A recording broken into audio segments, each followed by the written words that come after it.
К данной стратегии подошли очень ответственно и постарались максимум учесть весь тот потенциал, который есть в Гагаузии. Сегодня Республика Молдова имеет ряд негативных опытов по отмене уже утвержденных стратегий, которые не имели эффекта.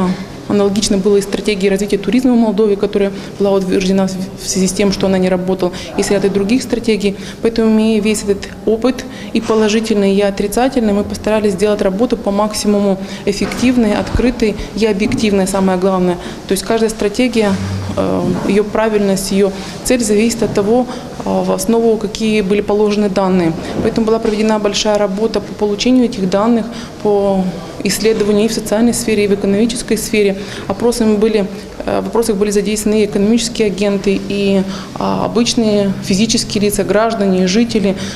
Были задействованы, кроме официальных данных статистики и официальных данных государственных органов, также мнения наших жителей, начиная от молодого поколения, завершая пенсионерами и их социальным статусом и социальной обеспеченностью.